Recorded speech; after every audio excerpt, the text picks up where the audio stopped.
Alunos do 8º ano, boa tarde. Aqui é a professora Simone.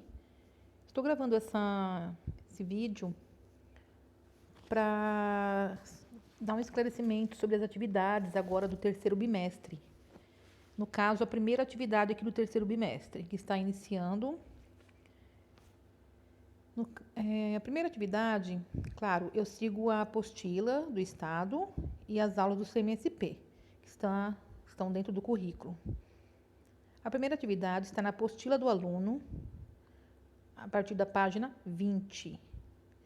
E sobre essa atividade, tem a aula do CMSP, que é referente ao dia 4/8, para quem não conseguiu assistir.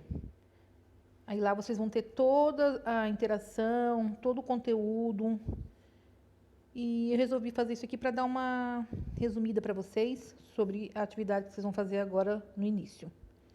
Então, a primeira atividade se chama Entre Labirintos. Claro, nesse terceiro bimestre, iremos trabalhar com o tema mitologia grega, que a mitologia reúne um conjunto de lendas e mitos que foram criados pelos gregos na antiguidade. Depois é bom vocês fazerem uma pesquisa, eu vou pedir para as próximas atividades, uma pesquisa sobre o que é mitologia. Iniciando aqui, a primeira atividade, a pergunta é a seguinte: você já explorou um labirinto nas atividades escolares? Para você, o que é um labirinto? Então, vocês vão seguir a apostila do aluno e responder na apostila. Porém, eu vou lançar as perguntas no Google Classroom para poder avaliar o que vocês fizeram e dar as respectivas notas, ok? Então, vocês vão responder. Você já explorou um labirinto nas atividades escolares? Para você, o que é um labirinto? Temos aqui a imagem, que se refere a um labirinto, e um texto que eu vou ler aqui para vocês.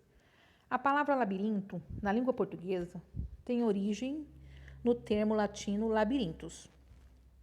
Na antiguidade, de acordo com a mitologia, os labirintos eram criados para aqueles que neles entrassem, não pudessem mais sair. Assim, eram usados como proteção a locais que deveriam permanecer inacessíveis para pessoas não autorizadas, verdadeiras armadilhas mortais.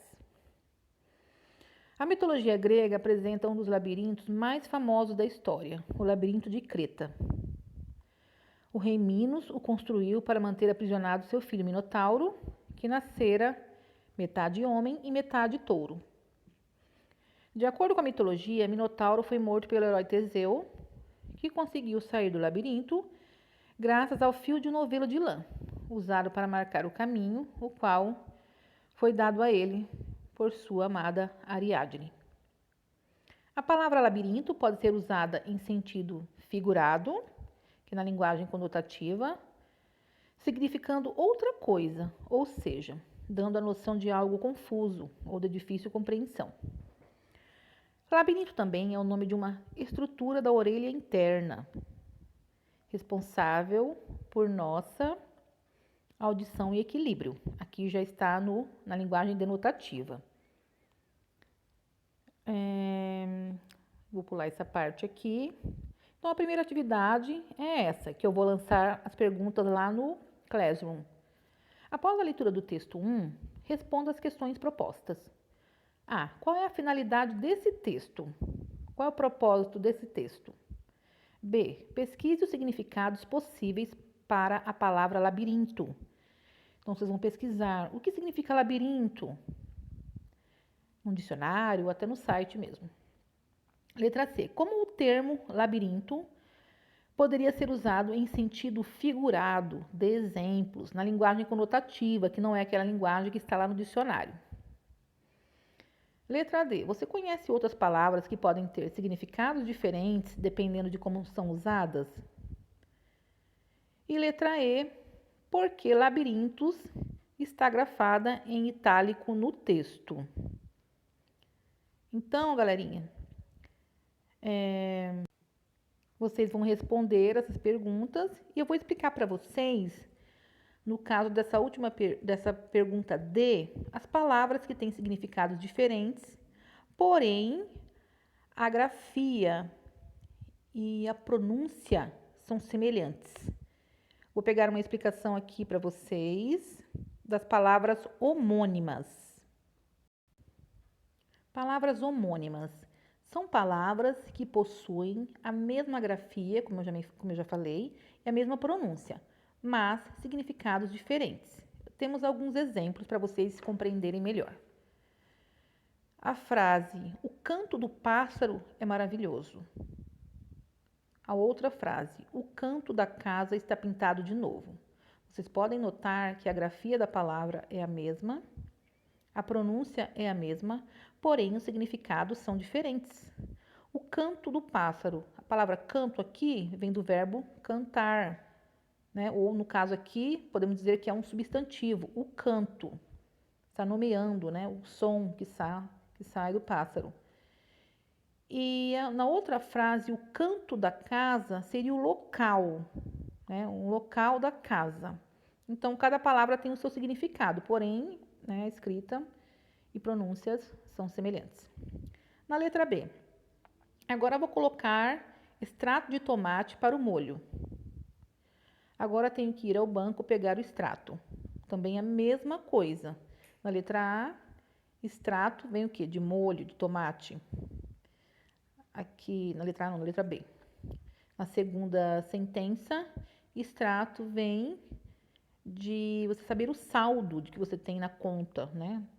Papel que você retira lá do caixa eletrônico. Outro exemplo, eu rio tanto. O rio está límpido. Eu rio tanto. Esse rio se refere ao verbo hear. O rio está límpido. Rio é um substantivo. Então, vocês podem notar que aqui tem outros significados. Mesma grafia e pronúncia. Outro exemplo estão são e salvo. São, de sadio, eles são trabalhadores. O verbo ser, eles são. O ser humano é um primata. Aqui podemos ser felizes. O ser humano, ser é um substantivo, está dando nome, nomeando. Aqui podemos ser felizes, ser do verbo, vem do verbo ser. Então, são palavras com significados diferentes. A manga da blusa rasgou-se. A manga que comprei ainda não está muito madura. Manga, né, um pedaço de pano, uma parte da blusa. E manga de fruta. Agora continuaremos aqui na atividade 2, revisitando a gramática. Observe a oração a seguir para responder as questões. Lembrando que são as atividades da apostila, tá? Página 21 agora. O rei Minos o construiu para manter aprisionado seu filho, Minotauro, que nascera metade homem e metade touro. Os dois verbos apresentam ações ocorridas no passado. Uma delas ocorre antes da outra. Perguntas. O que ocorre antes? A ação marcada pelo verbo construiu ou a ação marcada pelo verbo nascera? Letra B. Se no lugar de nascera o autor utilizasse o verbo nasceu, haveria mudança de sentido na oração? Justifique. Então, aí vocês vão pesquisar em uma gramática a diferença entre pretérito perfeito e pretérito mais que perfeito para poder responder as questões A e B. E claro que é fundamental vocês saberem a definição de verbo. Aqui na 3, as duas orações a seguir expressam o mesmo acontecimento. Faça uma pesquisa para verificar o que as diferencia. Lendo novamente, o rei Minos construiu o labirinto de Creta. O labirinto de Creta foi construído pelo rei Minos. Então, para vocês poderem realizar a atividade 2, eu vou dar uma explicação para vocês aqui. O que é verbo? Verbo é uma palavra que indica acontecimentos representados no tempo, como uma ação, um estado, um processo. E como estamos trabalhando o pretérito perfeito, o que é o pretérito perfeito? É um passado já concluído. E o pretérito mais que perfeito? Expressa um passado anterior a outro passado. Temos aqui o exemplo na conjugação do verbo nascer. Nascer está no modo infinitivo. Passado, pretérito perfeito, como que fica desse verbo? Eu nasci, tu nasceste, ele nasceu, nós nascemos, vós nascestes, eles nasceram. Então, é um pretérito perfeito que já foi concluído, já foi finalizado esse passado. O mais que perfeito expressa um passado anterior a outro passado. O mesmo verbo, como vai ficar a conjugação? Eu nascera, tu nasceras, ele nascera, nós nasceramos, vós nascereis, eles nasceram. Então, tem uma diferença entre essas duas conjugações, entre esses dois tempos verbais. Então, alguém, por exemplo, está falando de um passado e nesse passado aconteceu um outro fato. Então, quando você está falando de um passado que já foi concluído, é o pretérito perfeito.